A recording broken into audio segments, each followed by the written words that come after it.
नमस्कार. आज आपण एका खूप जुन्या पण तितक्याच महत्वाच्या गोष्टीचा उलगडा करणार आहोत. ही गोष्ट आहे एका कडू पानाची आणि एका क्रूर राजकुमाराची.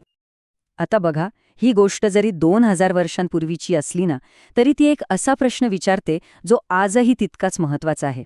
विचार करा, एखादी छोटीशी, अगदी क्षुल्लक वाटणारी वाईट सवय जर तिच्याकडे दुर्लक्ष केलं तर तिचे परिणाम किती भयंकर असू शकतात. तर आपली कथा सुरू होते प्राचीन वैशाली शहरामध्ये. तिथे ना एक राजकुमार होता, पण त्याच्या स्वभावाने सगळ्यांना, अगदी सगळ्यांनाच अक्षरशः हैराण करून सोडलं होतं. तो जणू काही एक अशी समस्या बनला होता ज्यावर कोणाकडेच उत्तर नव्हतं. आणि त्याचं वर्णन कसं केलंय माहितीये? मूळ कथेत लिहिलंय की तो इतका तापट आणि क्रूर होता, जणू काही एखादा संतप्त नाग. विचार करा, त्याच्यासमोर कोणाची 2-3 शब्दांपेक्षा जास्त बोलायची हिंमतच व्हायची नाही.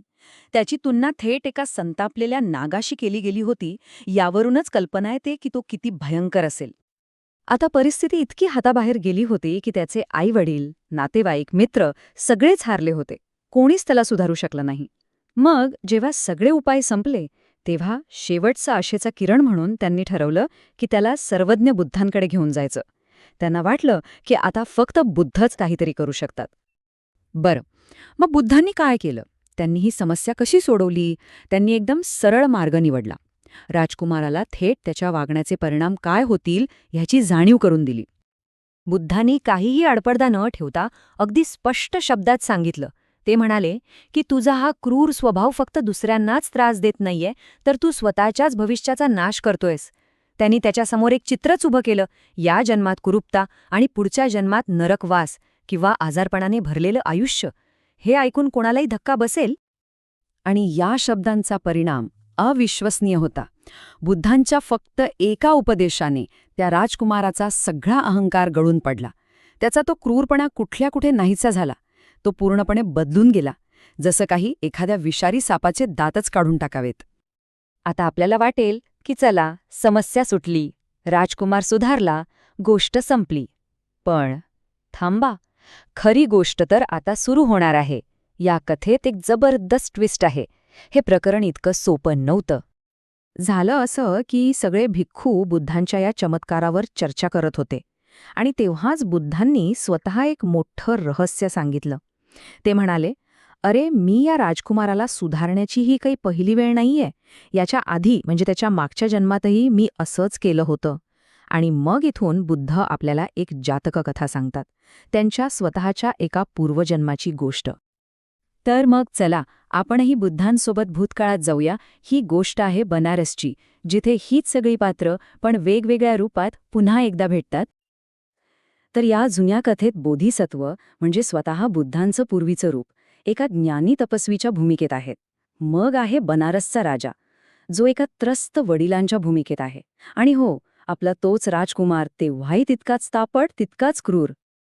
आता येतोय या कथेचा सगळ्यात महत्वाचा भाग. बोधिसत्वांनी राजकुमाराला धडा शिकवण्यासाठी एक साधी गोष्ट वापरली. एक कडुनिंबाचं छोटंसं रोपटं. आणि हेच रोपटे या कथेचा केंद्रबिंदू आहे. तर झालं असं की बोधिसत्वांनी राजकुमाराला बागेत फिरताना एक अगदीच लहान, फक्त 2 पानं असलेलं कडुनिंबाचं रोप दाखवलं. आणि त्याला त्यातलं एक पान चाखायला सांगितलं. राजकुमाराने ते पान तोंडात टाकलं आणि काय, त्या कडवट, विषारी चवीमुळे त्याने ते लगेच थुंकून टाकलं. इतकंच नाही, तर रागाच्या भरात ते रोपटे उपटून पायाखाली तुडवलं. आणि मग तो राजकुमार स्वतःच बोधिसत्वांना काय म्हणाला माहितीये? तो म्हणाला, महाराज, हे झाड आज इतकं कडू आहे, तर मोठं झाल्यावर किती विषारी होईल. हे तर अनेकांच्या मृत्यूचं कारण बनेल. म्हणजे बघा, नकळतपणे त्याने स्वतःच या कथेचं सार सांगून टाकलं होतं. आणि बरोबर याच क्षणी बोधिसत्वांनी तो मुद्दा पकडला. त्यांनी रूपक आणि वास्तव यांची सांगड घातली. ते राजकुमाराला म्हणाले, जसं तुला या छोट्या रोपट्याचा भविष्यातला धोका कळला आणि तू त्याला वाढायच्या आतच उपटून फेकलंस, अगदी तसंच तुझ्या या क्रूर स्वभावाला घाबरून राज्यातील लोक तू राजा होण्याआधीच तुला राज्यातून हाकलून देतील. आणि या धड्याचा परिणाम पुन्हा तोच झाला जो व्हायला हवा होता. राजकुमाराला त्याची चूक उमगली, तो बदलला, एकदम नम्र झाला आणि पुढे जाऊन वडिलांनंतर तो एक खूप चांगला आणि लोकांचा आवडता राजा बनला. तर आता आपण या कथेच्या समारोपाकडे आलो आहोत. चला तर मग या दोन्ही कथांना जोडून त्यामागचं पूर्ण चित्र काय आहे ते समजून घेऊया. तर तो मोठा खुलासा काय होता? भूतकाळातले ते ज्ञानी तपस्वी दुसरे तिसरे कोणी नसून स्वतः बुद्ध होते. बनारसचा तो राजा म्हणजे त्यांचा प्रिय शिष्य आनंद होता. आणि तो क्रूर राजकुमार? हो, तो दोन्ही जन्मात तोच होता. म्हणजे बघा, एकाच जीवाला तोच धडा पुन्हा एकदा शिकावा लागला. इथे ह्या कथेचं वर्तुळ पूर्ण होतं.